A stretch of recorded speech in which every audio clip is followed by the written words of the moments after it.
Chris Sewall here, baseball card collector, investor, dealer, in that order. Welcome everyone. Today going to go over 3 cards and the decision-making process on that I had in terms of whether I should get them graded. I think it's one of the questions I get asked more than any other, like should I get this card graded? And so I thought if I sort of walk through the process of 3 examples here, that might help. I've done videos like this before, but it's been a while, so thought it would be a good time to try one here. We got an ultra-modern example, a modern example, and a vintage example, the 3 cards you see on screen there. Before we start, I want to quickly remind everyone about the Texas Snowman's Auction House, CIA Auctions. It's a monthly auction. The current one ends actually tomorrow, as I list this video tomorrow night. Tons of great stuff in the auction, hundreds of listings from modern, vintage, lots, singles, all sorts of goodies. Some great deals to be had at the moment, so I recommend you go check it out. I've included links to that in the description below. But okay, let's look at our 3 examples, and we'll start with this one here. 2023 Bowman Chrome Wyatt Langford rookie auto, or first Bowman auto. And first thing I'm going to try to do is to try to figure out what I think the card would grade, in this case with PSA. For ultra modern, I'm going to almost always be using PSA. I'm going to be reselling this. This isn't a card I'm interested in keeping, so this is a card I'm going to be looking to resell. And in most cases with ultra modern, PSA is going to bring you the best return on your money. Now SGC is a little bit cheaper, for example, and they're faster, so those are things to consider. But with a 3-figure card such as this, PSA is going to be the way to go almost always, at least for me. So first thing I'm going to look at is the categories of the card. The corners are extremely sharp. The edges are extremely sharp. I don't see any issues with the corners or edges. The surface is one you really have to look at closely, and I looked this over closely looking for any sort of smudges or scrapes or anything like that, and I didn't see anything. I thought the surface was perfect. And then the centering. Now, left to right centering does appear to be the tiniest bit off. It gets a little hard to see, but in my eye, it looks like the left border is a little bit wider than the right border. Another way you can sort of look at this is to pick a specific point on the card. If you look down below where I've highlighted the red boxes, sort of like where the curve is closest to the border, it does look like the left side is a little bit wider than the right side. So I think this card is the tiniest bit off-centered. I'm not sure if it's off-centered enough to give it no chance at a 10, but I think it's more likely to be a 9 than a 10. Then we look at the back and do the same things. Everything on the back was really, really clean, except that it does have this one smudge or print effect here along the border on the right, and that again I don't think that alone would drop it down to a definite 9, but I think in combination with the centering on the front and this little smudge on the back, I think this card really has no shot at a 10, or let's say a really long shot for a 10. Most likely it would get a 9, and there's a small chance it would get something below a 9, but 9 is really the right grade, or the right grade to expect from this card. All right, next going to go over the financials. And first thing I want to know is, what would the card sell for raw? Like if I chose not to go through the grading process and spend the money on grading fees and things like that, what could I just sell for it as is? Here are 3 recent sales of the card raw, and it goes for about $150, $160 or so as is. So that's an important thing to know up front. And next thing I want to know, of course, is what would the card sell for graded? Well, in this case, PSA 9s only go for about $140. That's the white number in the middle there, which is the average of recent PSA 9 sales. There have been some as high as $185, but I mean, really, the card sells for $150, $160 raw. PSA 9s actually sell less than that, and this is actually the case with a lot of ultra-modern cards nowadays.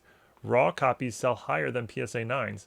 Now, you could argue that this does have a long shot at a 10. I mean, my copy does have a long shot at a 10, or say an SGC 9.5, so I could chase those, but I think that those are really long shots and not really something to consider. So in this particular case, this was a very easy decision. This is not a card worth grading. I can get basically just as much for it raw as if it got the PSA 9. I obviously don't have to wait months for the card to come back, and I don't have to spend any money on grading fees, so this is an easy decision to just sell the card raw. All right, next up is our vintage example, Sweetness, 1976 Topps Walter Payton rookie.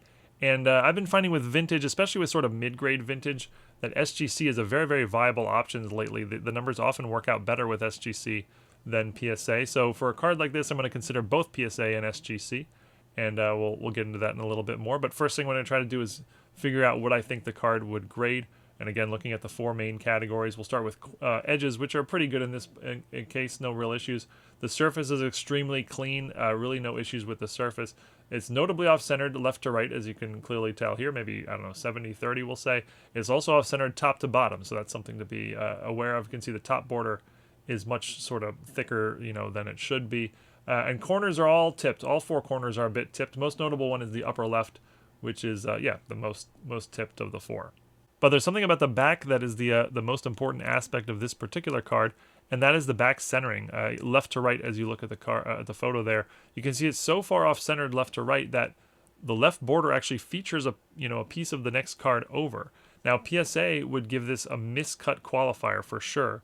And that's a big hit to the grade, whereas SGC is a lot more lenient on back centering such as this. So because of the back centering, SGC is going to be the company that I'm going to consider sending this card to. So adding all that together, I think this is a solid mid-grade card. I think it would probably grade about a 5 with either PSA or SGC, but PSA would give it the qualifier for sure, an MC qualifier, and SGC might knock it down 1 point because of the back centering. So I think this would either get a PSA 5 MC or an SGC, we'll say 4 or 5. All right, so what's the card worth raw? Well, there's quite the range on Walter Payton rookies raw in sort of mid-grade conditions such as this. Here are 3 examples ranging from about 125 up to over 200. I would, and there are a lot more sales that sort of fall around here. I would put mine at sort of mid-level there. We'll call it about $150 raw. I would estimate it at.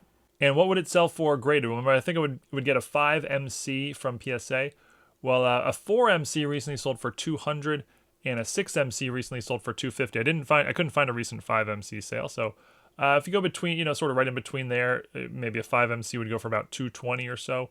With SGC, my best guess was an SGC 5, and an SGC 5 actually sells for about 250. So that's more evidence of why I should go with SGC, or why I chose to go with SGC for this card. And clearly it's worth grading because remember, raw it's about $150. PSA or SGC is going to cost $15 to $20 or so. Clearly there's enough added value to send this card in, and SGC was my choice. So that's what I did. That was my analysis, and I sent this to SGC. And for anyone wondering, it actually ended up getting a 4. So I slightly overestimated what it would get. I guess predicting a 5, but a 4 is still a net positive by getting it graded. As now it's about a $200 card as opposed to, let's say, a $150 card. And yeah, I spent $20 or so to send it in. And third card is this 2015 Panini Prizm Orange Wave Prizm Nikola Jokic rookie, the Joker. And going through the process, first looking over the front of the card for any defects. Corners are extremely sharp, edges are extremely sharp. Again, you have to look over these chrome cards on the surface really, really closely. Very easy to have like really, really light scratches and things, but this card didn't have any. Again, kind of like the Wyatt Langford, it does have a slight centering issue. It appears to be the tiniest bit off center left to right. The way I sort of noticed this is looking at this one little spot in the upper left and the upper right, where the frame of the card sort of comes closest to the border, and on the left I think it's a little bit wider than on the right. So I think this card is the tiniest bit off centered left to right, meaning a 10 is very, very unlikely. Looking at the back, there's also a notable issue on the back. I mean, when I say notable, it's relative, but the lower right corner has a clear ding. It doesn't show up on the front, but on the back here, very, very clear ding in the lower right corner. Factoring all that in, the ding on the back and the centering on the front, I really did not think 10 was in play at all here. A 9 was a very decent possibility. Could also go as low as an 8. So I sort of put it at 50-50 between an 8 and a 9. And again, for modern cards like this, PSA is going to be the way to go for me anyways. It's going to bring the highest return. So I thought this was about a 50-50 chance between a PSA 8 and a PSA 9. There weren't a lot of sales of raw copies to go off of for comp, but I had sort of estimated a raw copy would sell for roughly $500.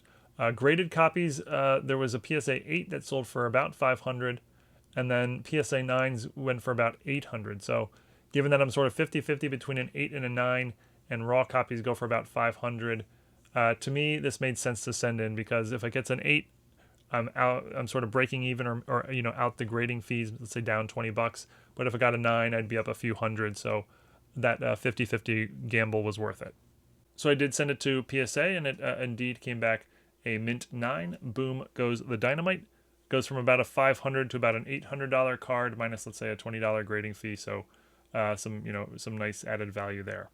But that's it. The thought process regarding whether I should have gotten each of these 3 cards graded or not. Hope everyone enjoyed. Eat your vegetables, and see you all again next time. Thanks, everyone.